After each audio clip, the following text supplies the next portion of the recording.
You want the good news, you want the bad news? I don't like either one of those options. Your words are super wise, man. Is this the Dr. Ray? No, we're not doing therapy here. But you're a psychologist. I'm certainly not going to get myself in trouble by telling you what to do. I got to say, you're really helping me by taking my call today. I just never thought I would call your show. All right, first of all, my advice to you is going to be to shut your mouth. I like that. I can do that. That's doable. You're my second favorite Italian person. I hope you're going to agree with me. Well, no, I'm sorry. I just was calling to let you know that you are right. Nevertheless, I digress. Now, from the studios of Living Bread Radio Network in Canton, Ohio, the hometown of Mother Angelica, here's Dr. Ray. The woman who called to let me know I was right. We found out later she had the wrong show. Yeah, she was calling one of the other shows. But I took it anyway. I thought, okay, well, I'm going to usurp it if I can. Have a woman tell me I'm right. Nice to have you here. Doctor is in. Let me give you the number, 877-573-7825, 877-57-EQUAL.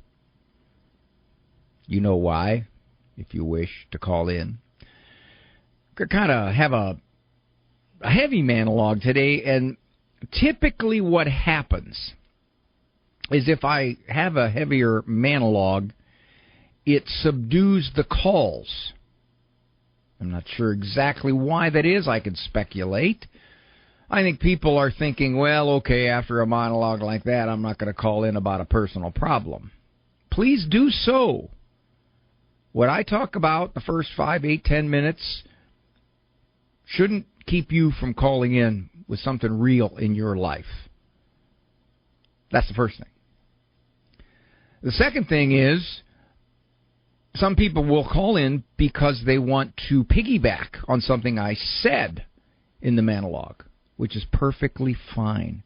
This may be one of those days. I'm sure there are just a plethora of opinions and perspectives out there on the most recent incident that brought to light what has been happening in our culture for some time now, and it is hitting critical mass. Obviously, I'm not even going to say most everyone. I realize that's part of the problem. A fair amount of people, I'm hoping the majority, are talking about the incident that happened with Charlie Kirk. And forgive me for saying incident, don't mean to trivialize it. Tragedy, the absolute tragedy.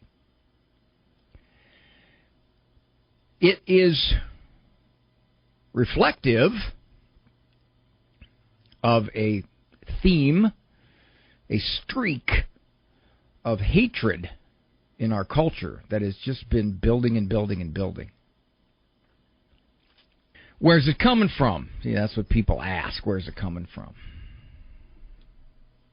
Obviously, I'm just one voice in my perspective of the ingredients in all this.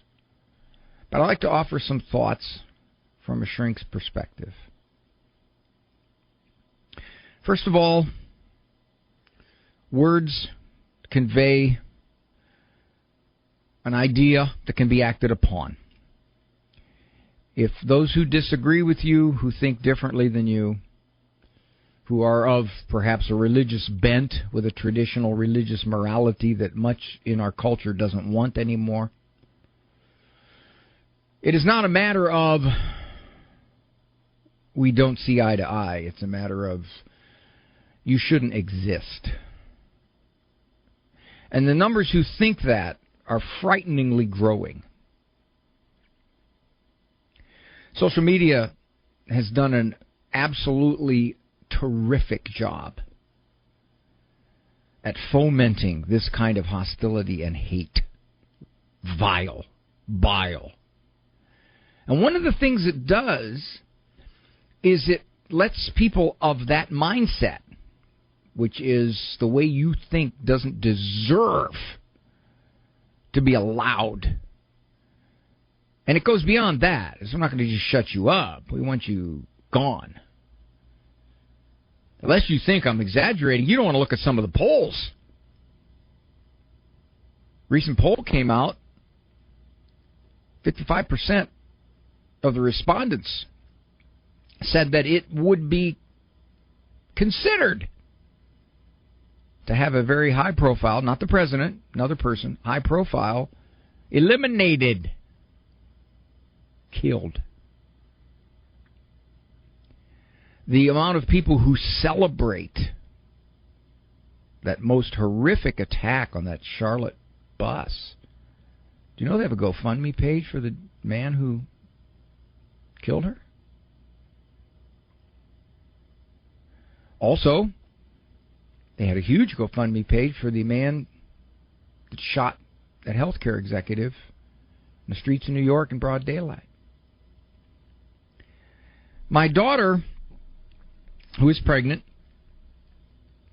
put something on her Facebook page that was a positive kind of tribute to Charlie Kirk. She told me that, Dad, many people already defollowed her. That's it. You're going to say anything like that, we don't want any part of you. But there was one woman in particular who more or less said he didn't deserve to live the way he thought. And when my daughter offered a different perspective about that, the woman said, I hope your baby dies. My daughter asked, do you have children? She said, yes, I have 2. And she said, well, I hope that your children will learn some decency, a decent way of thinking. Because it doesn't sound like it's coming from you.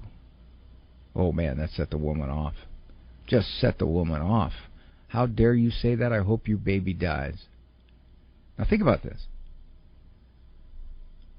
My daughter saying something positive about someone that this woman believed shouldn't have the right to breathe was more evil in her thinking than saying, I hope your baby dies. That reaches into the depths of the vile hatred that is being whipped up. Before social media, you got your sheep-like support from people around you that you knew, and you were a little more reluctant. I use the word you in the third person, if you will. And one would be a little more reluctant to say those kinds of things. But on social media, you have a chorus. People are sheep. You've got a chorus that thinks like you. Our own politicians. Someone in the House of Representatives, I forget which representative it was a woman, I believe, said, let us offer a prayer for his soul and his family. And there was an immediate, look it up, there was an immediate, no, it was an immediate, how dare you, from our political betters. Do I think it's going to turn around? No, I don't. I'm just a student of history, and I see how things go. I suspect that, I'm hoping that there are enough people left of goodwill to have some kind of effect on our culture. It's got to be that way. But the number of people who celebrate this kind of evil is frightening. It is absolutely frightening. In many respects, it comes down to those who believe in God and those who don't. Or if they do, they think he's irrelevant. Or if they do, they think he thinks like they do. Because if you really don't pay a whole lot of credence to God, well, then why wouldn't you just do what you want? Why wouldn't you just say, you can't think that way? Because here is all there is. And the only morality against hurting another person is, well, I don't know, maybe it's illegal and you could get caught. But thinking about it and hoping for it, well, gee, that's okay, that's fine, because there's no God to answer to. As the philosopher said, if there were no God, we would have to invent him. Charles Colson of the Nixon-Watergate infamy, before he became a Christian, said there are only two things that make people behave in a culture. One is an inner moral compass. The other, the point of a gun. Yeah, if you do not have a belief that there is a God, and this God says don't do that, it's not good for anybody, including you. You don't believe that? Well, then the sky's the limit. On one hand, I'm distressed by the celebration of evil among so much of our compatriots. On the other hand, I'm not surprised by it. I am not surprised. It is a natural outgrowth of saying God no longer matters. Do what you want. Doesn't surprise me at all. I find it fascinating, though, that sexual immorality in all of its many ways has really become the cornerstone. It's almost like the new religion of those who just have decided God doesn't have a say in how we live. It's fascinating that way. I have to ponder it. The surveys bear out my opinion. Those who essentially abandon God, and that's a high number in under 30 age group, those who essentially abandon God, generally have much higher levels of discontent, of anxiety, of life problems, of suicidal ideation. They do. People who embrace God as a way of reality and living have much lower levels of personal pathology. It's just the way it is. Those are secular surveys. So yes, that kind of anger breeds a very, very unhappy person. One more point to be made. If we can celebrate someone being eliminated or hurt in some way because they think differently than you want them to think, it is only a matter of time before the same will happen to us. It's not going to be limited. It won't stay. You don't think the way I do, therefore you shouldn't exist. Well, what happens if I don't think the way somebody else in power thinks I should think, and then I don't get to exist? Well, there's a lot of thoughts swirling in my head about that. I guess I could distill it down to one. As God gets put on the shelf in many respects, what do you expect? Two, social media is so good at whipping people into a frenzy. And certain vulnerable people are going to act out their mindset. Three, the fact that so many in our culture, and it's not an insignificant number. It's unfortunately, I don't even think it's a small minority, think that it is perfectly okay that someone who thinks the way you do not think about all matters, sexuality, religion, politics, they don't really deserve to be able to speak, and if you have to stop them, however you have to stop them, it's just perfectly okay. That's frightening. That's why we call upon Christians to live our lives as best we can, knowing that the early Christians were in a much, much, much more hostile environment than we are. Much more. And they were a much, much, much, much, much more minuscule minority than we are. So, there's enough of us to live right. And maybe that'll influence some of those people that don't know which way to think. People of goodwill, but don't pay much attention.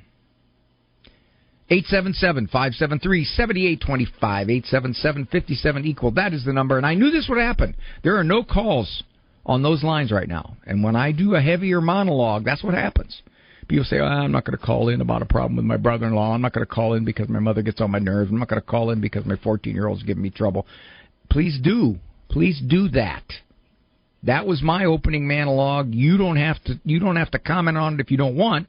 I would welcome your comments on it. But if not, let's deal with the personal. I'm Dr. Ray. We are the pro-life generation, passionate about building the culture of life in our healthcare and in our nation.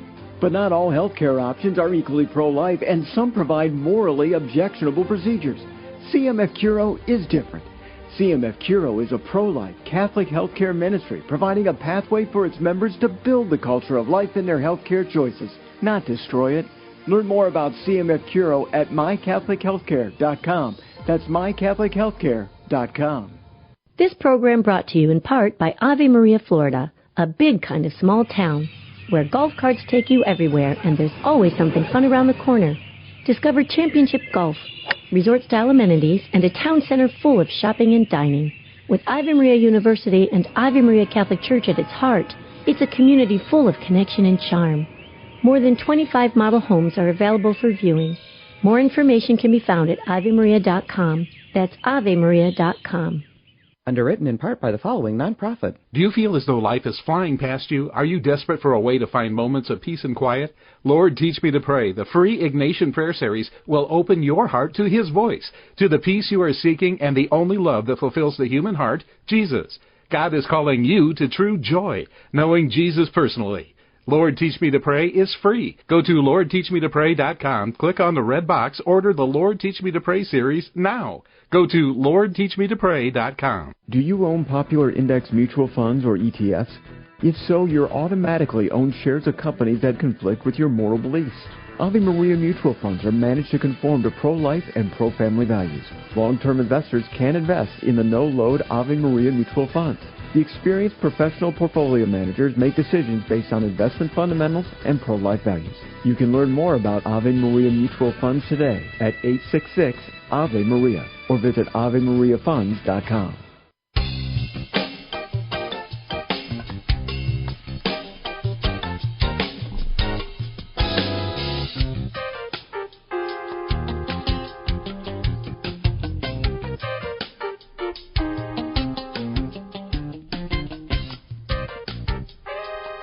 Important to get married and have kids so they can wake you up at 5:02 a.m. on a Saturday by asking, Dad, what's the opposite of J?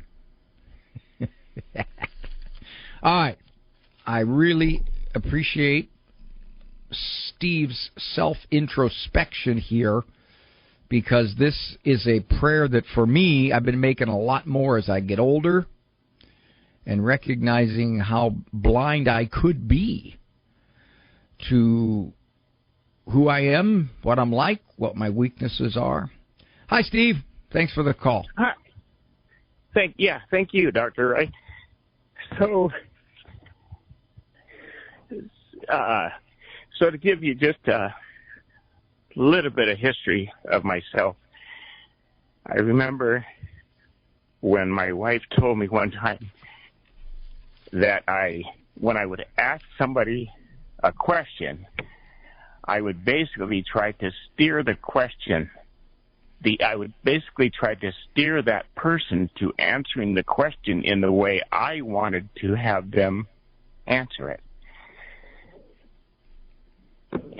So my biggest fault right now is And admittedly, over a few years back, I did have a hard time admitting that I was wrong. I have overcome that, and I can do that. I can admit I'm wrong very easily now, and I'm not looking for any sort of a crutch to lean on for you to say, oh, well, this is your problem, and that's a crutch to lean on. I don't believe in that kind of stuff. But my biggest question right now is, especially at my workplace, I have one gentleman that I seem to always want to look at the speck in his eye and not pull the beam out of my own eye. I had an incident with him just yesterday, and I went back and I apologized to him, and he said, well, Steve, before you apologize, I need you to look at yourself. And he labeled a few things that I did, and he was just absolutely spot on. So just mostly looking for some insight on how I can overcome the fact that I always seem to think of somebody else's problem before mine and make a big deal about their problem. If my question is making any sense. It is. I'll give you a quick answer. If you want to practice being wrong, call in and disagree with me. Okay, that'll train you to accept that you can be wrong. Now, if that's not doable on a daily basis, then let's look at this a couple other ways. First of all, I got to compliment you on your willingness to say, do I do that? That is a wonderful characteristic, my friend. That is by far the first step in self-improvement. Yeah, I had to go back to apologize to him because I knew that I was wrong.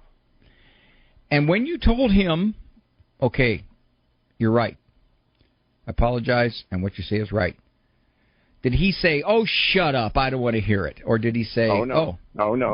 No, he was very, very cordial and just very constructively brought up some of the things that was my end of it. Yes, and I had to agree with him. Yeah. There you go. Non-confrontational. Mm-hmm. And I gotta tell you, my guess would be that his admiration for you went up a notch. Hopefully.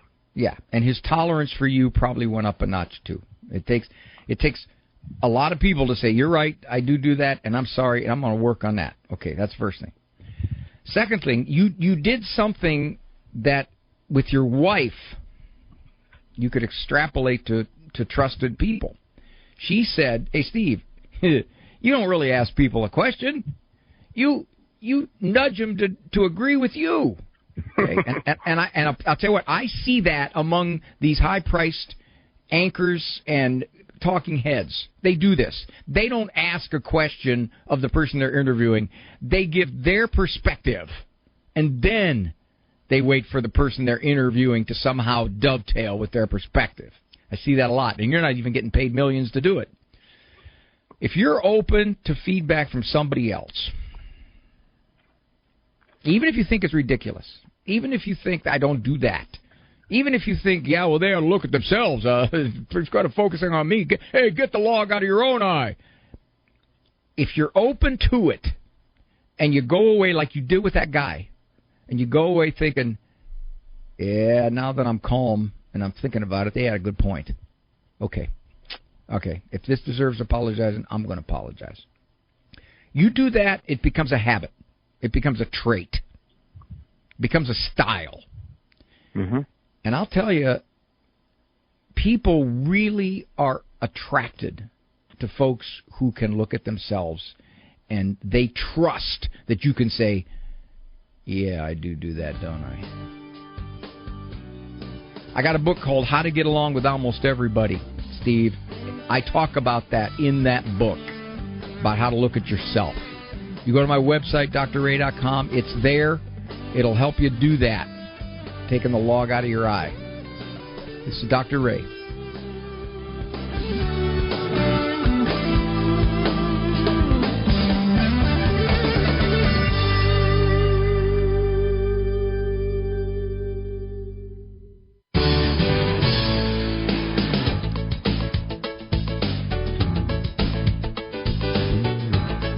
The real key to the whole thing is to have some sense of what's going on in your own culture. Keep in mind, we're 6% of the world's population.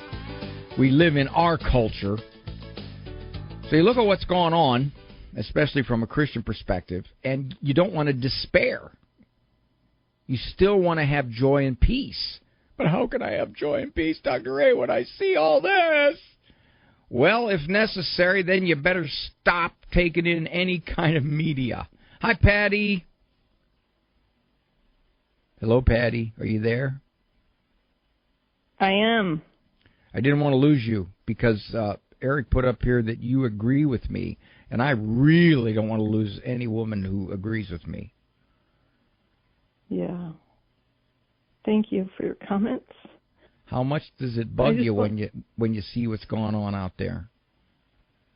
I want to begin and end the call with Jesus. I trust in you. I've read the Divine Mercy diary probably 3 times. It was pretty much a miracle when I found it and read it.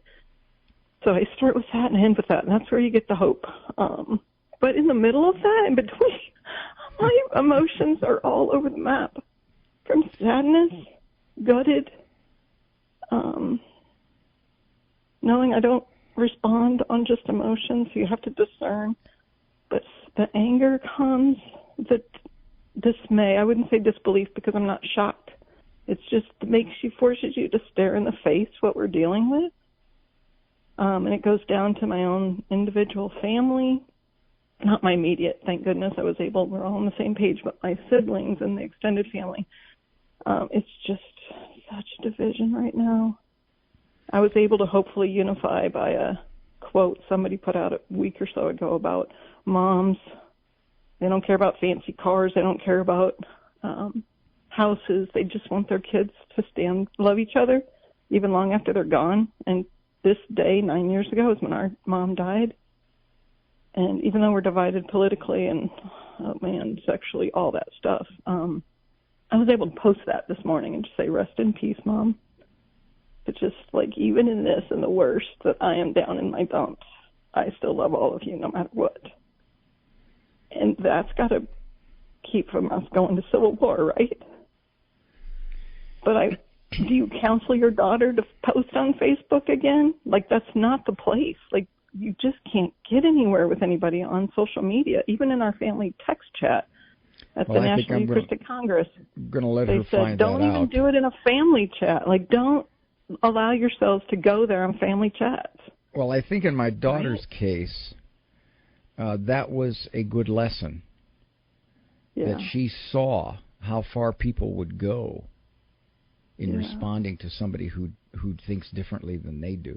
I mean, she was semi-shocked. She wasn't totally shocked, but she was semi-shocked. Yeah, yesterday just forced us to all see it for what it really is and how far it can go, right? Well, it's interesting. Yes, but at the same time, I saw a post where a priest, I forget where it was, which African country, was murdered. He was just murdered. And that happens everywhere. That just happens everywhere. And for us, because it was such a high-profile assassination, it represents, oh my gosh, it's all falling apart. It isn't. It isn't all falling apart. And for much of human history, you didn't know what was going on anywhere else but in your own very close world. You didn't. Well, now, because of media, we know horrific stuff from every direction. We barely get over that horrible image of that knifing on the train, which happened, I don't know if it was before or after the Annunciation killings, which happened before. I mean, it's just relentless. One after another, after another, after another. I saw studies once where they were talking about, and they said this according to television, but I think you could expand it to any kind of media in general, that the more people take it in, the more frightening their view of life is. They see it as much more dangerous than it actually is. They see it as heavily more immoral, across the board than it actually is. And even though we live in a relatively safe period of existence, we're not going to be conquered by hordes. We're not going to be overtaken and pulled away like the Israelites were so many times during their history. They just came in and took them.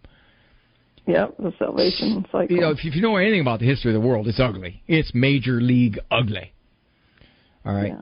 Some of the dictators in the past were responsible for millions, if not tens of millions of deaths. So, yes, we look at this, we see how horrific it is, and we think it's all over. It's all over. We're just collapsing. We're falling apart. What does this mean for me and my children? It's easy to think that, Patty. It really is. For me, I'll tell you what I do. I think to myself, the Lord says, I must have peace. He said, my followers must have peace. I'll give it to them. I'm not going to make a liar out of him.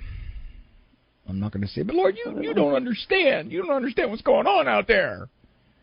And I could just hear him saying, Ray, when I sent out my apostles, they went out into a completely pagan world. Heathen. There was nobody who thought like them. So in that sense, Patty, the simplest thing to do is stop imbibing so much of this. Just stop it. Yeah. The media is going to present nothing but ugliness. Nothing but. And social media allows people to be vile and ugly and speak of their most base instincts and impulses. It does. And it gives them a sounding board. Anybody now can say, this is what I think, and I got 22,000 people who like what I just said. So there. You start doing that, and it's like 101. It's a sticker system on steroids is what it is. So I decided 20 years ago to be I saw it. I mean, it's not hard to look around. I'm 61 now. But for 20 years, I've kind of been in training with Direction for Our Times. It's within the church. It's all approved, blah, blah, blah. Some people know of Ann, some people don't. But he's reclaiming our world. And it's a mission of mercy, 1-to-1. He's coming back one soul to one soul. And I am just one person that has just made my decision. As for me and my house, we will serve the Lord in joy and hope and love. And so this isn't going to keep me down long. I'm going to keep on the mission. It just forces you to see, it can get that bad. And think how blessed you are, Patty. Think about that. Yeah. What you know, what you've been given to know, and what so many that are consumed by hatred and bile don't know. And we can't judge the state of their souls, but it's very risky. Church has taught this. It's very risky to the degree you're accountable to jeopardize your soul like this. I pray for all of them. Be at peace, Patty. This is Dr. Ray.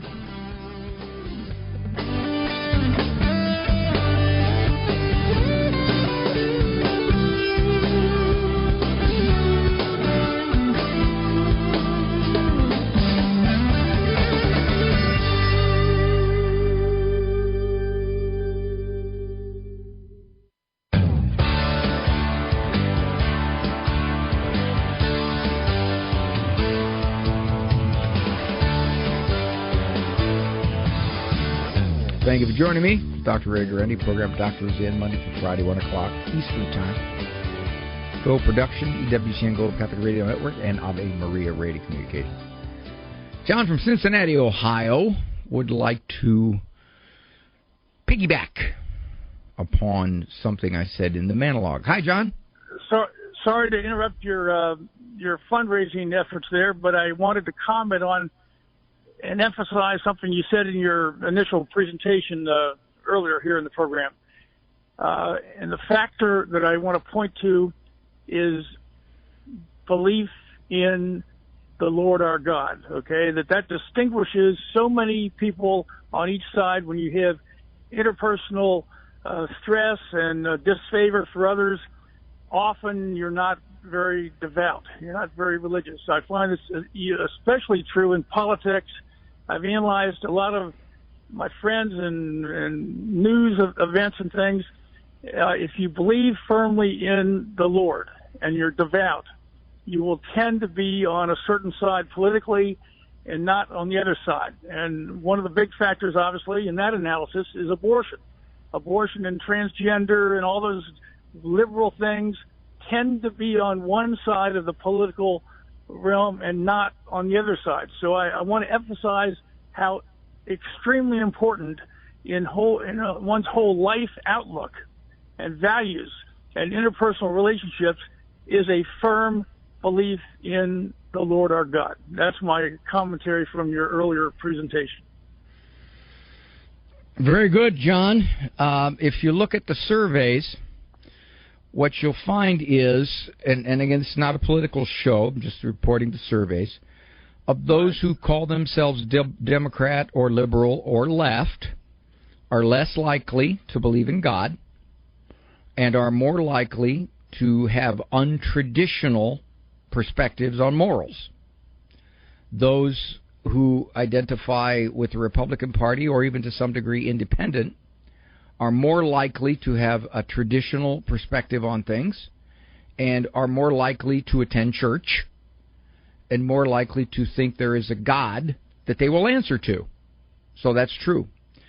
The divide, if you want to really, really, really get down to its basics, the divide is between those who really wish to live according to God and Christ's principles, and those who say, I want to live according to my principles. And what I believe is of utmost importance, and what you believe, if it goes against what I believe, needs to be stopped. And without God restraining certain impulses, almost anything becomes okay. There was a great line, I believe it was in the Brothers Karamazov, written by Alexander Solzhenitsyn, where one of his characters says, if there is no God, everything is permissible. That's true. That is true. It's permissible. It might not be legal, and you might have some social contract that says, well, you shouldn't do that. But in fact, if there is no God, it's hard to say that something is wrong. You can only say it's wrong because there's some kind of social perspective that says it's wrong. You brought up the idea of abortion. Not so long ago in our culture, not very long ago at all, abortion was viewed as the killing of a young life. That was the overwhelming perspective. There were certainly illegal abortions. There were certainly people who attempted to get rid of the baby growing inside of them. Of course. The problem was they extrapolate that to abortion will always be here because people will do what they have to do whether it's legal or not. There's only partial truth in that. Yes, the numbers were much, much less. But to be able to say, you don't have to be a religious person, John, to be able to say in those states, and there's a bunch of them, and of course one political party also says this, that child coming out of the womb at that moment, being born, can be killed. You don't have to be religious to say that's hideous thinking. But yet it shows you how powerful people can be shaped, that a very, very high percentage of our culture, perhaps more than half, thinks that, yeah, that's permissible because it's legal. And it's an indication of how easily our thinking can be shaped. Thank you, John. And faith and devotion to God is the crux of most of my analysis of news items, events, politicians, etc. Now, the problem comes because there's a marginal kind of overlap here among lots of people where you might be a Republican, you might be, very, very serious in many ways, but you say to yourself, well, I'll go along with abortion in the first trimester, and if the transgender people really want to do that on their own, that's fine. So the point is, you've got a whole lot of marginal people in the middle that it'd be nice to try to persuade to follow God's word all the way. That's the challenge. Well, if you believe the reliability of the Pew Research, he essentially came out, I just saw this in the New Oxford Review, that approximately the percentage of self-identified Catholics identify abortion as a woman's choice, the same percentage as the general culture. Now, I would like to dive into that. Oh, it's Dostoevsky. You're right, Joe. Sorry about that. I was wondering about that. I knew it wasn't Solzhenitsyn. Yeah, Solzhenitsyn was somewhat very different. I got that. Thanks, Joe. If you dig deeper into the Pew Research, you might find that that percentage is not the same of weekly Mass goers. But anybody can identify themselves as Catholic, and pretty much most people do identify themselves as Catholic if they were baptized Catholic, even though they haven't stepped inside of a church for 40 years. So you're right. But the frightening statistics are that 10 to 15% of people who proclaim themselves to be Catholic follow as best they can by God's grace what God would have them do. So you're right about that. There's that the squishy, I'm Catholic, but I just don't agree with everything the church teaches. Thank you, John. This is Dr. A taking a break. Do you own popular index mutual funds or ETFs? If so, you're automatically own shares of companies that conflict with your moral beliefs. Ave Maria mutual funds are managed to conform to pro-life and pro-family values. Long-term investors can invest in the no-load Ave Maria mutual funds. The experienced professional portfolio managers make decisions based on investment fundamentals and pro-life values. You can learn more about Ave Maria mutual funds today at 866-AVE-MARIA or visit AveMariaFunds.com. Underwritten in part by the following nonprofit. Are you paying high prices with a traditional health insurance company that pays for things that violate your conscience? There's an alternative available. Solidarity HealthShare is a community of faithful individuals and families that never share into immoral medical services, all while saving you money with prices starting as low as $85 per month for singles and $512 for families. Never fund another abortion with your healthcare dollars. Call 844-313-4999 to learn more. Hello, Steve Ray here from Footprints of God Pilgrimages. Want to celebrate some amazing anniversaries this year in France? We'll visit Normandy Beach to celebrate our heroic military for the 80th anniversary of D-Day. Also, the 100th anniversary of the canonization of St. Therese of Lisieux. Join us this October for our Saints and Shrines of France and a visit to the newly renovated Notre Dame Cathedral. Find the Ave Maria Radio travel tab at AveMariaRadio.net. Concentration camp survivor Elie Wiesel once said to forget murder victims is to kill them twice. 65 million unborn children have been killed by abortion. A small fraction of these victims are buried in human cemeteries. Let us honor them at the graves and memorial markers. Saturday, September 13th, the National Day of Remembrance. See all locations and times at nationaldayofremembrance.org. That's nationaldayofremembrance.org.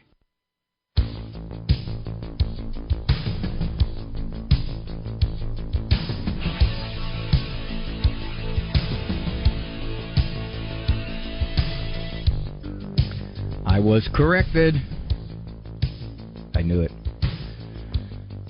Solzhenitsyn was the voice of conscience, of course. The former Soviet Union emigrated to America. But he was the one who says the line between good and evil goes right straight through the human heart. And I was corrected. I got a couple of calls right away quick that it was Dostoevsky, the author. I should have known that.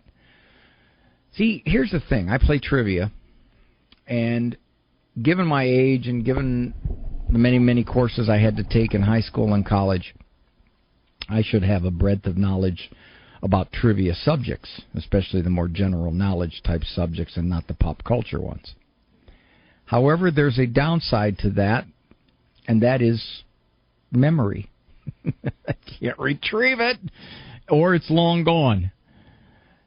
So, given that, at one time I immediately knew it was Dostoevsky, but when I was right here on the radio and attempting to draw a parallel, I just, Solzhenitsyn, Alexander Solzhenitsyn. All right, that's it.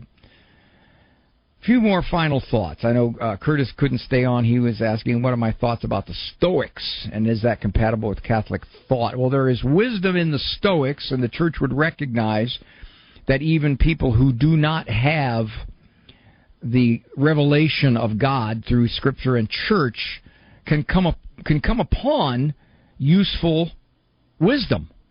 Natural reason can get you there, and the Stoics were heavy on natural reason getting you there. Their ethics were good, with fortitude. They reflected a lot. Here's an interesting thing. I want to read you this quote from Stoics and see if it sounds familiar. Okay, here it is. Okay, for the Stoics, reason meant using logic and understanding the processes of nature. Okay, you do that, the more you understand, the more you can become virtuous. They said logic and understanding the processes of nature, universal reason, was, are you ready for this? The Greeks? The Logos. The Word. So, given that, in fact, when John, in the beginning of his gospel, says, in the beginning was the Word, or the Greek translation, in the beginning was the Logos, the universal understanding of the processes of nature. All right, just a quick answer there, and I hope Curtis calls back. We can talk about that. It's one of those generic questions. I have to somewhat follow events because, like it or not, events affect people, affect their emotions, affect their living, affect their peace.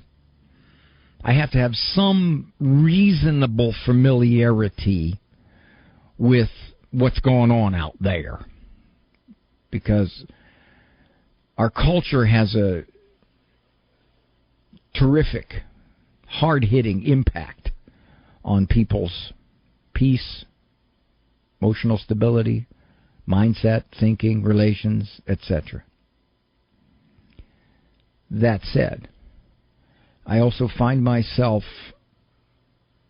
less and less diving into and listening to all the iterations of the various perspectives, one might say. But you need to know all the perspectives! As long as I have a reasonable grasp on the arguments against traditional morality, against religion. Part of the reason that Charlie Kirk was called polarizing or divisive, see, those are the words used. I think those are catchwords. They essentially mean you're going against the dominant cultural narrative, therefore you are divisive. Having your own thoughts, opinions, and beliefs, especially in moral spheres, makes you divisive if you are not in line with what the prevailing movers and shapers of the cultural mindset say. I'm hoping more people are awakening to that reality. Part of the reason he was called divisive is he was very upfront about his Christianity. Very. Yes, he was conservative politically, but his Christianity was at the very core of his messages. Very much so. And because he spoke from a Christian moral perspective, that not only rankled a lot of people who have since abandoned Christianity or want no part of Christianity or think Christianity is an evil thing or think Christianity hurts people or think Christianity is nothing but suffocating individual autonomy and desires. Anybody who thinks that and he speaks out about his Christianity and about how Christianity can help guide a culture towards more stability, then they're going to be quite angry at him. And I also think that people take things personally. Okay, so he has his beliefs, he has his moral perspectives, he has his Christian understanding. Okay, they can't simply say, well, you have your Christian understanding and I have my perspective. They can't say that. What they have to say is, you are attacking me. You are not celebrating me. You are not upholding me. You are not applauding me. It's all self. Instead of simply saying, well, he thinks that. I think that's goofy. I think he's a nutcase. I don't buy any of it. They can't do that. It goes a treacherous step further, which is, how dare he think like that about what I think? It's the old taking it personal. And that is the quickest way to build up hatred and anger towards another person. Gotta go. Thank you for joining me.